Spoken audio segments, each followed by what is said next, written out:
Welcome back to the Schmitter's 100 Acre Woods.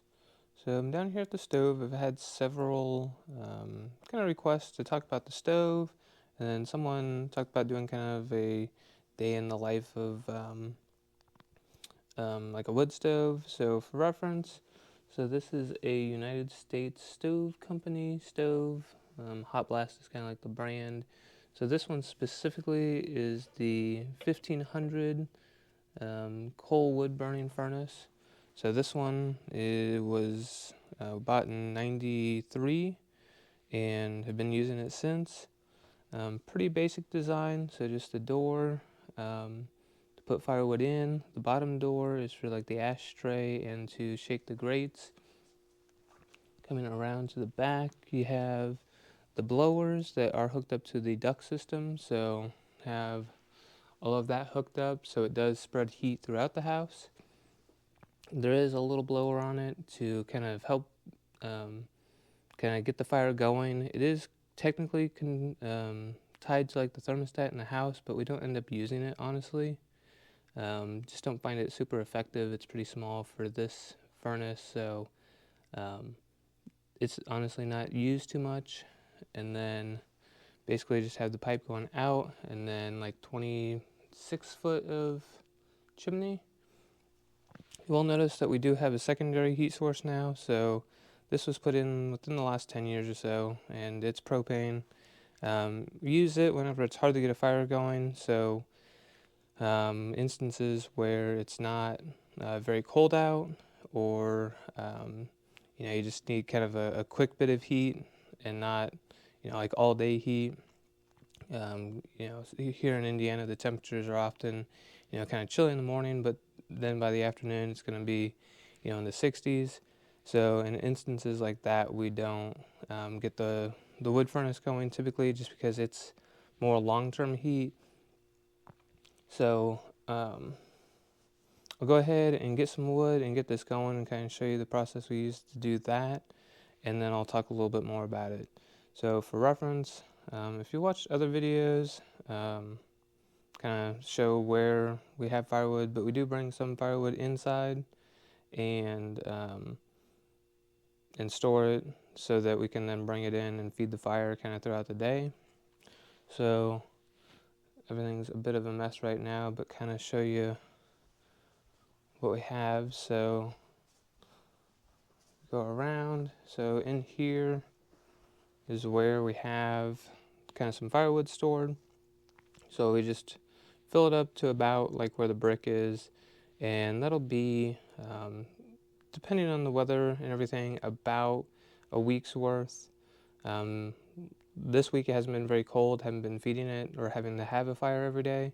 So like this has been almost a week at this point, and it was filled up to probably about that first piece of the wood there. So this week hadn't been very bad. Had a little bit more that I brought in from stuffing bags that were too long, so just brought those in and we'll burn them in here. So I'll grab some pieces and then I'll talk about more whenever I actually get it going. Okay, I have you guys set up here, so I'll go get some firewood and kind of talk through that. So basically, whenever I get firewood, we typically, just from what we cut down here, have poplar, cherry, sycamore, and then oak and stuff mixed in with a little bit of maple. Right now, it looks like a lot of this stuff is sycamore, just from what we have stacked right now. There's a little bit of oak and some cherry in here, so it's going to burn a little bit longer, obviously, than the other. But I don't know, I grab, 6 or 7 pieces, fills up the firebox all right. So haven't had a fire yet today. It's 68 degrees outside. It's supposed to get a little bit of snow. So open the door here. So basically had one last night, have the ashtray in the bottom. So no coals or anything, just shaking the ashes down, and then just kind of give that a little shake to kind of settle everything down. It feels like it's pretty empty, so you won't have to empty it till tonight. You have to empty it again depending on how much fire you have and how the type of wood you're burning for the ashes. Once, maybe twice a day, depending.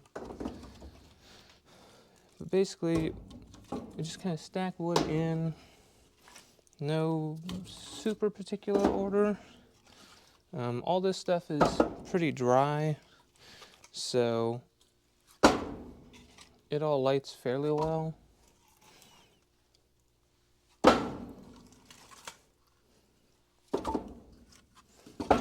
And typically I try to put it back a little bit.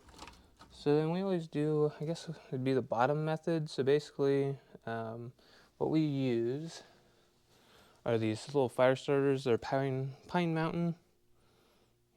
So a whole package of them looks like this. So they're these big wax compressed bricks.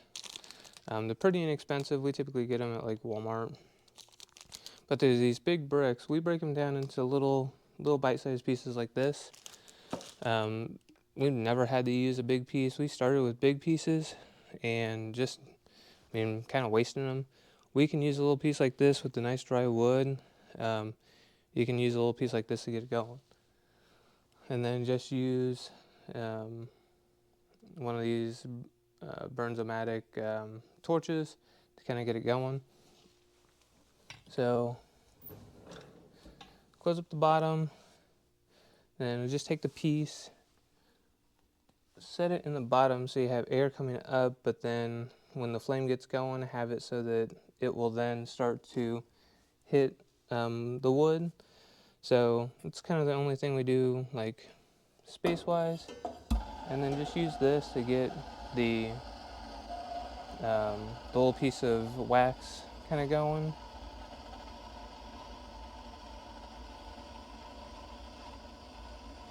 And I typically go a little bit longer just to kind of get the wood above it that you're trying to catch on fire. Kind of give it a chance to get going a little bit.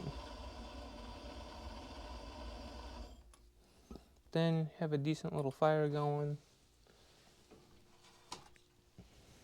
So you have a little bit of the wood and then that piece of wax below. So it's basically close the door up. And then what we do to kind of speed the process up, open this bottom door so you get a draft going up. And then basically just kind of leave it alone. So what we'll do then is watch, typically this one I find is a little bit more accurate. But basically it's just a magnetic temperature gauge we stick on. So this isn't insulated or anything. It's right on the pipe going out for the chimney. So what we're looking for is typically to get in kind of this burn range here. So kind of that 300 degrees Fahrenheit. Looking for it to get somewhere in that range. At that point, the chimney's nice and heated up. And you'll start to have like an actual draft going. So that's probably the only issue we've ever really had is kind of getting that draft initially. So once you're happy with that, put everything up and then just let it start to get that fire going. So typically it'll be 5 to 10 minutes to get this piece going and everything. With what I put in there and the type of wood, this will probably last an hour or two. Kind of that first bit. A lot of that, I didn't have a lot of hardwood in that one, so it's not going to last near as long. If you have a lot more of like cherry and oaks and that nice hardwood, it will last a lot longer. It's just a lot denser wood. Locust is another good one that we've been burning some of right now. So length is really determined by the type of wood and everything, and it's the good and bad about the wood furnace is, okay, so I have a little bit of time here getting the fire actually going, and then after that it may take an hour or two for the heat to really start coming out. You have to get everything warmed up for the blowers to kick on to actually start letting air out. But then it's a more of a radiant heat. I mean, you have the forced induction, but it's not the same as pushing a whole bunch of BTUs out from like the gas furnace. But the heat you get from this is a lot warmer. Like so part of it is because it takes so long, you're saturating everything in heat. So with this, the gas furnace, you set the thermostat to, let's say, 73, and you let it run, and it gets up to 73. Well, it does that in, depending on your start temperature, 30 minutes to an hour. Well, in that time, not everything's kind of gotten saturated with the warmth. Whereas with this, you have that saturation, plus with having this set inside, you then have all the radiant heat from that then kind of warms up the garage space. But then with the heat rises, it goes through and then will warm the floors and everything too. So probably can't pick it up on camera, but like I can hear the fire going. So I can tell that it's going, and then if you check the temperature, it is starting to go up here. So you may notice I have a camera here. So basically I just have it back on this block, kind of the block from the heat, pointed at this. So you can kind of get a sense of how well the fire is doing by looking at this. So just have this camera, can look at that and see, okay, is the fire going really hot? Is it starting to die down? Need to add wood? Just kind of a quick thing, but also a safety thing. So we have another camera mounted up on the floor that can look down at this and just make sure like we didn't leave this door open. So if you leave this door open, like when the fire is really going, you could easily start a chimney fire because it's getting so much air. You have dampers on the top, and a lot of time we use those closed and then have this air inlet basically down here. So once we close that, you still get some air coming in, and you can adjust that in and out depending on how much you kind of need. We typically, once we have it set, we don't necessarily mess with it.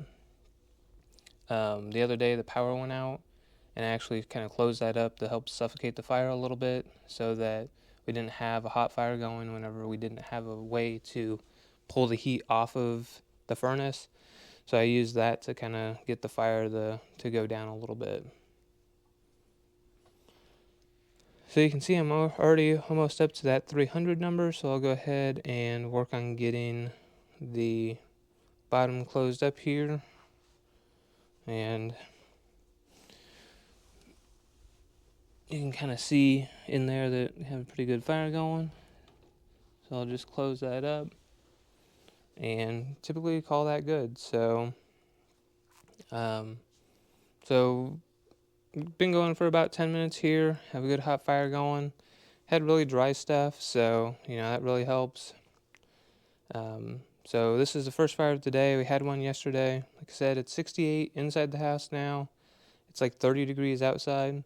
So that really helps having that differential to really, that creates convection to pull like the smoke and everything out. So that's basically all there is to it. I'll kind of try to record whenever I come down to feed the fire, kind of give you an idea of where it's at. Be a little bit of an unusual schedule.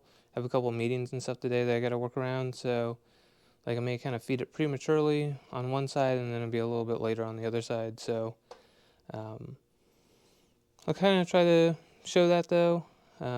But pretty simple process. Having the dry wood makes a big difference, and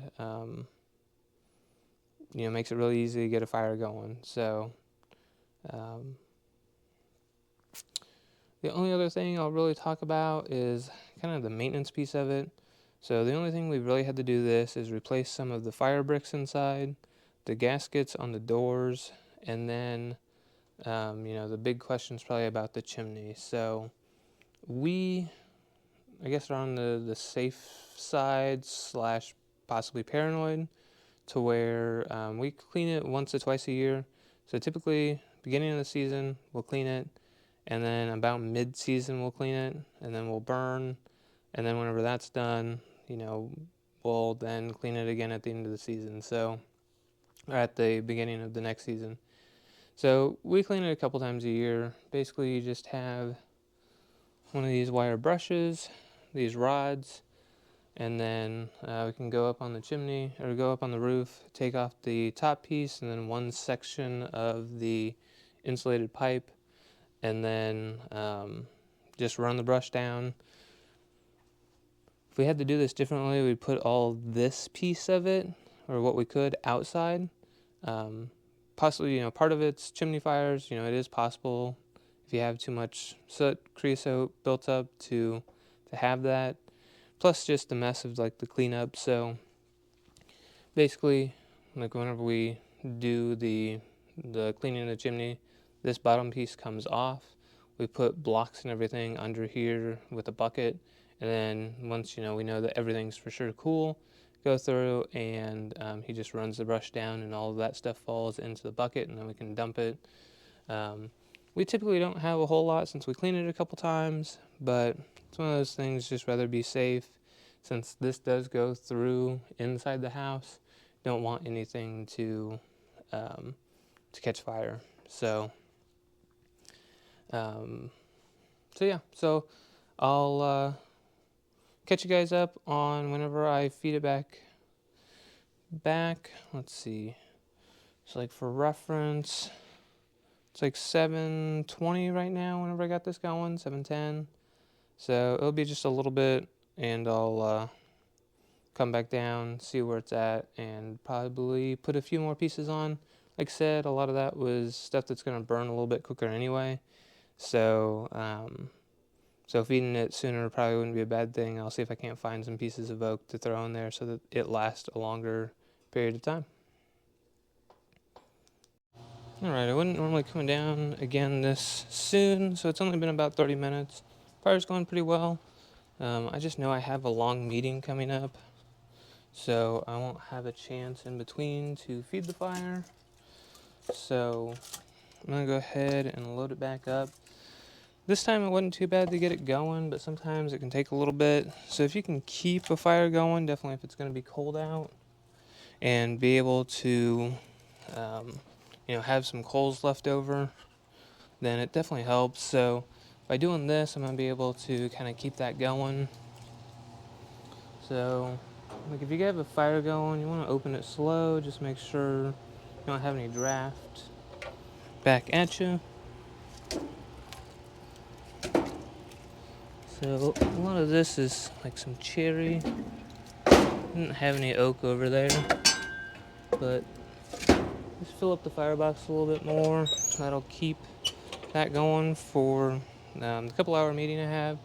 So like I said, this was only about 30 minutes in between. Typically I go an hour and a half, maybe 2, and then check it again.